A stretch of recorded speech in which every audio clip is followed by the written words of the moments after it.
I would like to share with you my self-inquiry experience from this morning. After coming out of the session, I did my best to articulate it in words, which I would love to share with you right now. And after we're done reading this together, we can go back through it line per line and expand on what I meant. But prior to this, I'd like to discuss the word God. God is the name that I am the most conditioned to go to when trying to describe the one reality. And I would suggest you using the word that you are most comfortable with. I mean, there are countless. You could use Brahman and Buddha, Allah, the Tao, the Way, the Divine, Spirit, Unified Field. I mean, it just goes on. And I also get inquiries about why do you use the word him as in a male role. And this is just because of traditional nomenclature. It is known directly that God is genderless. He is ageless. He is nationalityless. He is raceless. He has no identities. He is formless. He is infinite and eternal. This is not a thing. He is not a thing. So again, I don't mean anything negative about it or any biases toward the male and female genders. It's just what I'm comfortable using, and I suggest you use what you're comfortable using as well. So here is my morning experience. As I turn my attention into the emptiness within myself and relentlessly hold it there, the contracted sense of person dissolves into the ever-widening expansiveness of being, coexisting as one. The expansiveness becomes aware of itself, in which it is recognized that it is awareness alone that is the expansiveness, which is the direct experience of what I am is. The absence of person renders it impossible to conceptually know or name the aware expansiveness, in which the only one who meets this description is God alone. It is in this direct experience of Him that I realizes that God shines eternally infinite in humanity's heart as I am, and I am this I. So let's go back and review some of these. As I turn my attention into the emptiness within myself, this is self-inquiry. I'm turning my attention away from the objective world, away from my identities, away from my attributes, and I am relentlessly abiding in self. And in this, there's an experience of dissipation.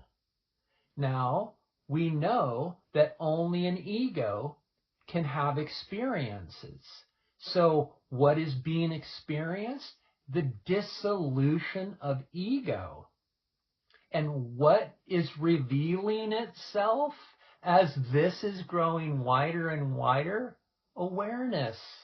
So this is the expansiveness that reveals the awareness. And eventually they both merge into the coexistence of one. This is why I say it dissolves into the ever-widening expansiveness of being.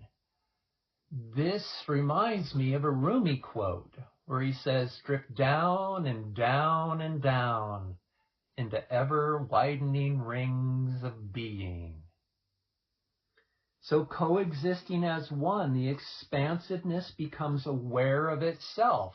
So that's saying that as ego dissolves, it becomes wider and wider and wider, which means it's dissipating in that wideness, that the awareness comes through, that it is the expansiveness,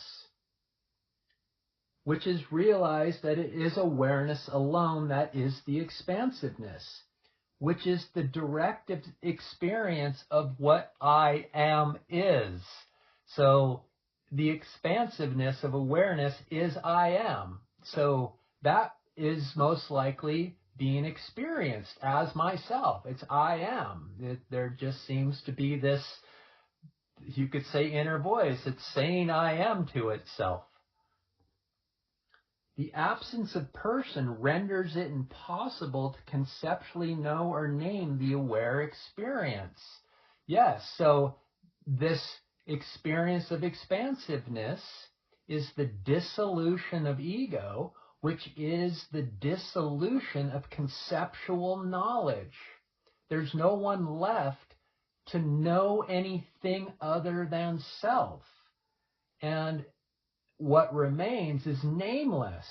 That's why I go on to say, which is the only one who meets this definition alone is God, which is what we talked about earlier, these definitions of God. You could even say he's the one nameless name. It is in this direct experience of him that I realizes that God shines eternally infinite in humanity's heart as I am. And I am this I. Everything is merging together. This is where God, this is where aloneness, this is where awareness, this is where being, this is where existence, this is where consciousness, this is where I shines as I alone. This is where the felt sense of person no longer exists. There is no individual that resides in being. There is just being, being itself. This reminds me of a Ramana Maharshi quote that says, "Your glory lies where you cease to exist." What he means by you is where the ego ceased to exist, you shine, your glory shines through you as I am. Dropping this deep in self-inquiry does not come without persistent, unceasing inquiry. To use the sage's words, unceasing, unbroken inquiry. My morning sessions are 3 hours long. Why? Because the mechanism of existence needs time to settle back into itself. That's saying that any ego left in here has to settle into its source, and that can take some time.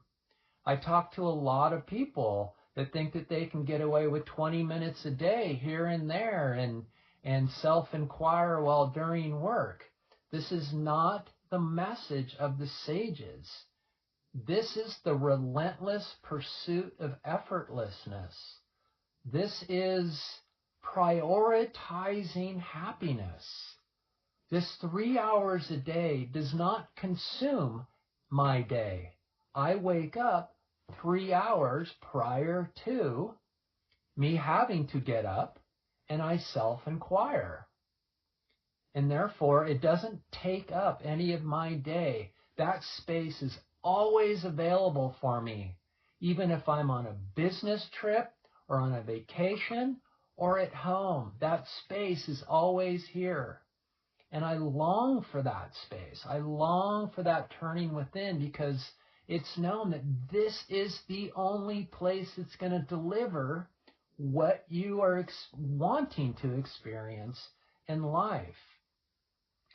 There is another famous quote by a beloved Indian sage. He was a Sufi mystic by the name of Kabir. And his quote goes as,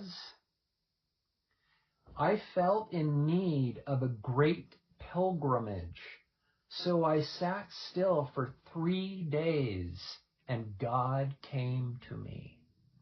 The reason I'm bringing this up is it shows you that you need to be in, I would say, a minimum of 2 hours to see what happens with that. And you will then know if you need more time than that. You might need less. Everybody's different. We're all on our own journeys here back home on this destinationless journey to ourself. And it's in these longer sessions where clarity comes about. And due to your conditioning, you will be able to determine how long you need to sit in silence and stillness to be able to write something like I just wrote this morning. When you can experience what I just read to you, then you know you're on the right track. You will know. You won't need anybody else. You won't need any help. If you're doing self-inquiry this intensely and this diligently, you're in. You're done. It's over. It's just a matter of time before you are experiencing the one love of yourself. And as always, I'm here to help in any way I possibly can. Take care.